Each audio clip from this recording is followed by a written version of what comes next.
Well, thank you for tuning in today. If you haven't already liked and subscribed this channel or this page, go ahead and do so you can continue to listen to and watch the Health Insurance 411 show. Each and every day, I provide valuable information, topics around health insurance, trying to help you navigate what is an overly complex area in your life today. My name is Steve Stump, and I love talking about health insurance and helping people navigate that area. And today I wanted to talk about health insurance ID cards. The reason being is those ID cards are going to be issued out towards the beginning of the year as everybody enrolled in new health insurance, especially if you took advantage from the government open enrollment, or perhaps your employer had their annual enrollment and it falls at the beginning of the year. So I thought I'd show a handy little screen share here.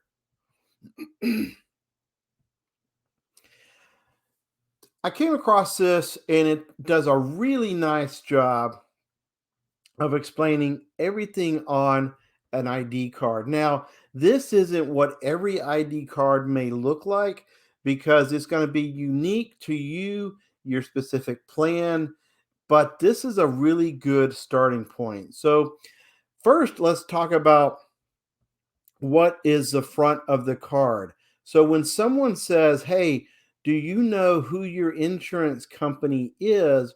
That's going to be up here at the top. It's going to say insurance, and then it's going to provide the company's name. The insurance company's name will be up here, probably a logo and some kind of branding.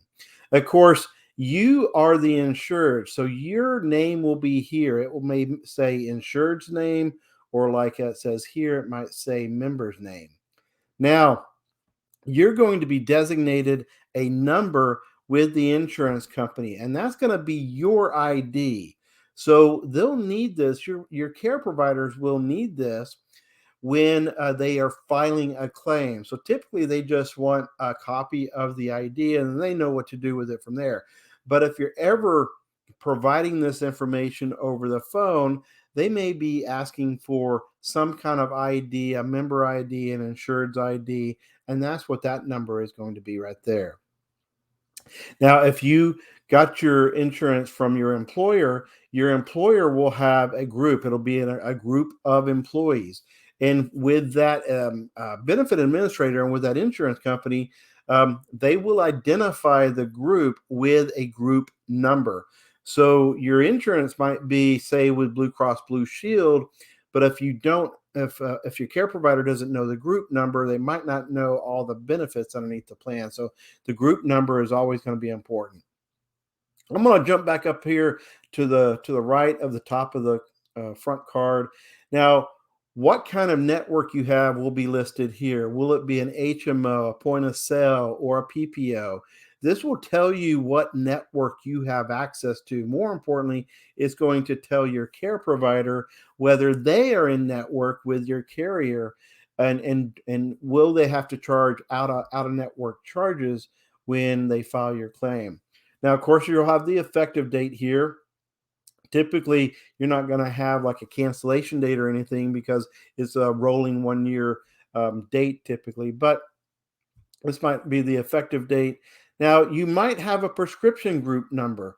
So if your plan has prescription benefits and you're part of an employer group, you may have a prescription group number. Now, any special caveats about especially hospital admissions and whatnot, or referrals to or appointments to specialists, that might be listed here. So right in this example here, hospital admissions require prior approval. Specialist physician visits might require referrals. They may also require prior approval. So any special notes or special handling within your plan might be listed in this section here. Now, I saved the best for last because this is probably the part of the card that you will refer the most to. This is going to tell you all of your upfront cost for seeing a doctor, for having to go to an ER, maybe even providing some information with your prescriptions.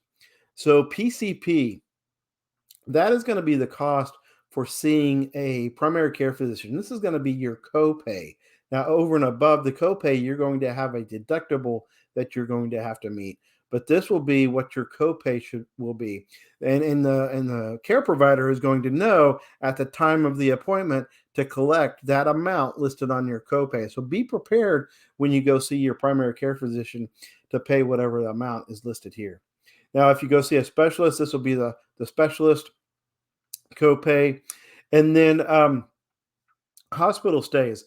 Any type of hospital stay will be listed here, whether you've got an upfront deductible, whether coinsurance applies. And then when you get admitted to the hospital, they'll verify your benefits and they're going to tell you what you're responsible for up front. And then it never fails. We get sick late at night and on the weekends. So anything pertaining to an ER or an urgent care visit will be here. Any copay pertaining to those visits. And so, and that's this particular card, it comes with a $150 copay just to see the emergency room. Now, flip it over and you go to the back side. Here's a lot of more great information. You'll probably have the insurance company's website. Now, this will be important because if they provide a portal, this would be where you access your portal. There's probably going to be a section like a portal login or an insured login or a member login. And you'll want to click in that and you'll be able to access your portal. Your care provider will probably be able to verify your benefits through their website as well, or they may simply call.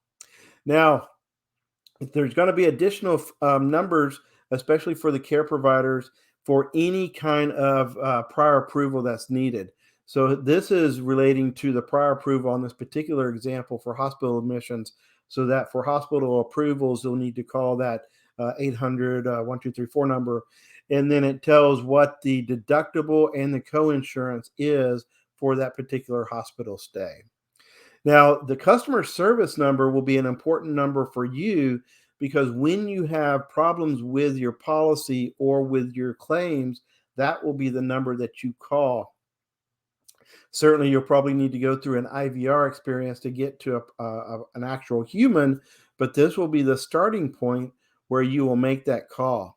And then lastly, should you have to ever send a claim in, this would be the address. But really, this is going to be used by the care providers. And interestingly, care providers know whether they're in network more often than not because of the PO box and the address that is on file for the insurance company. So they might not know that they're in network with your particular, say, PPO network that might be like the multi-plan PHCS multi-plan, um, or an insurance company that they don't do a lot of business with.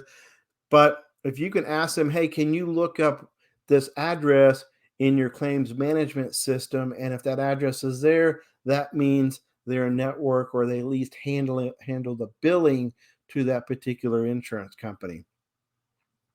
So I hope you found this helpful. One of the things I like to do is help people navigate their health insurance. And it's more complex than frankly it needs to be. Now, with the agency I'm with, all of my clients always have access to my phone and give me a call with these type of questions, and I'm always happy to help answer them. Give the channel a like and share this out to those that may be getting their insurance cards for the very first time. Now, if you haven't already gone to www.insure, oh, there it is over there, www.insuremesteve/rig, you need to do so. This is a free video that helps you understand how the health care and health insurance industry is actually rigged against you. The industry is simply too big to fail. And over a decade ago, the government came in and with some pretty significant law changes, they began to rig the industry against you. Well, thankfully, you can start to rig it back into your favor. And that's what this video is about. So go check it out. And then down below, give me your thoughts on this video. Was this helpful? What other questions do you have about health insurance that I may be able to answer in this session, in these sessions? So my name is Steve Stump. You're listening to the Health Insurance 411. Thank you for tuning in today, and I hope you have a fantastic day.